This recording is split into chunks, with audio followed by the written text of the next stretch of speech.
Assalamualaikum warahmatullahi wabarakatuh. Bismillahirrahmanirrahim. Wassalatu wassalamu ala rasulillah ma ba'du. Yang saya muliakan dan yang saya hormati Pak Muhajir Purwodirekso selaku dosen pengampu mata kuliah pengembangan sumber daya manusia serta teman-teman yang saya banggakan. Pada kesempatan kali ini saya akan membuat sebuah video tentang analisis kebutuhan pelatihan atau sering disebut dengan training needs analysis. Untuk membuat sebuah analisis kebutuhan pelatihan, yang perlu kita ketahui adalah latar belakang. Apa yang melatar belakangi sebuah pelatihan itu harus dilakukan. Yang kedua adalah tujuan. Tujuan apa yang nanti akan dicapai ketika pelatihan itu sudah dilaksanakan. Yang ketiga adalah sasaran. Siapa yang akan menjadi sasaran pelatihan tersebut, serta nanti bisa ditambahkan dengan ruang lingkup yang mendasari sebuah kebutuhan pelatihan itu harus dilaksanakan. Ruang lingkup itu bisa berupa materi, bisa berupa sarana dan prasarana yang dibutuhkan.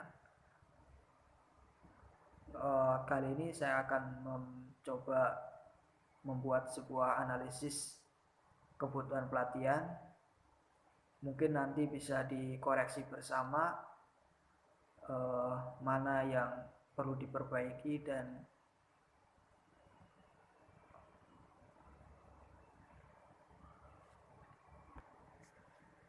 langsung saja analisis yang saya buat adalah tentang pengembangan pelatihan pembuatan blog dengan blogger sebagai sarana informasi dan koordinasi antara remaja masjid di Kabupaten Brebes. Pertama, latar belakang. Kenapa pelatihan tersebut harus dilaksanakan? Karena di dalam menggalang keaktifan berkomunikasi para remaja masjid agar saling berinteraksi, maka perlu dibuatlah sebuah kegiatan yang bisa menjadi wadah informasi antara pemuda masjid yang satu dengan yang lain. Yang kedua adalah karena semakin maraknya berita-berita hoax di media sosial, maka kita sebagai remaja masjid merasa tergugah bagaimana caranya supaya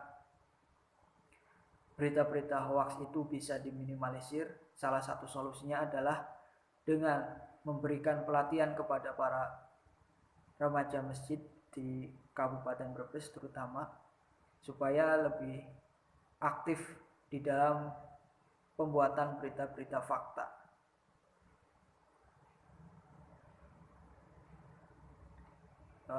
Di dalam pelatihan ini kami menggunakan content management system blogger. Kenapa? Karena pertama, blogger itu bisa diakses secara gratis, tidak berbayar. Yang kedua, pendaftarannya yang mudah dan tidak rumit, serta pembuatannya juga bisa dibilang tidak terlalu ribet. Yang keempat adalah mudahnya akses blogger itu diakses di internet.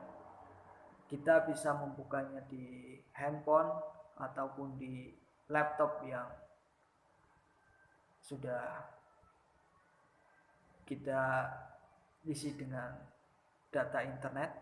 Maka ketika kita mengetik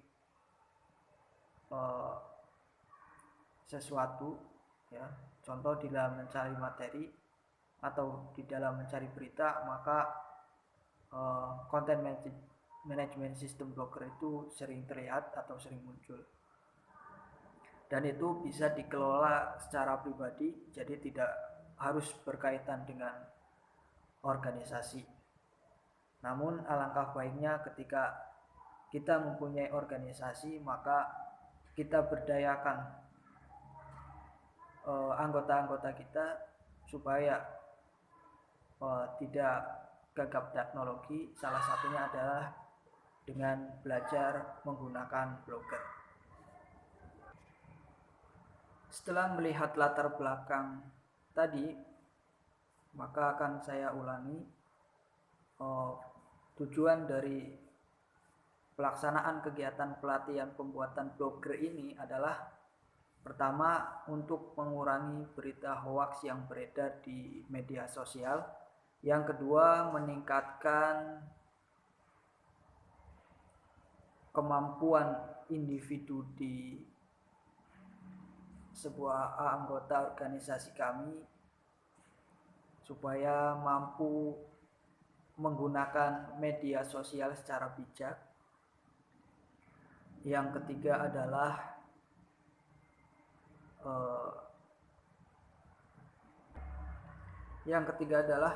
belajar menuangkan ide atau gagasan menjadi sebuah tulisan, menjadi sebuah berita. Kemudian mempererat tali silaturahmi antara anggota yang satu dengan anggota yang lainnya, karena di dalam membuat sebuah konten berita maka kita perlu diskusi, bertukar pikiran dengan teman yang lain, sehingga itu akan memperkuat tali silaturahmi kita di dalam organisasi. Kemudian untuk sasaran kami adalah para remaja-remaja masjid, ya, terutama di dalam pelatihan yang akan saya buat adalah remaja masjid yang ada di daerah Brebes. Kemudian ruang lingkup tadi sudah saya jelaskan. Ruang lingkup itu bisa berupa materi yang akan kita isi di dalam pelatihan tersebut. Nah, di dalam hal ini saya membuat pelatihan tentang pembuatan blogger, ya, pembuatan blogger dan cara mengisi konten dengan baik. Nah, kenapa menggunakan blogger tadi sudah dijelaskan di awal, karena pertama pembiayaan. Untuk pembiayaannya itu relatif murah, ya, bisa diakses secara gratis. Tentu dengan menggunakan internet. Nah, kalau internet kan memang berbayar, ya, nggak ada yang gratis kecuali numpang wifi. Mungkin itu saja yang bisa saya sampaikan. Mudah-mudahan bermanfaat. Kurang lebihnya mohon maaf. Wassalamualaikum warahmatullahi wabarakatuh.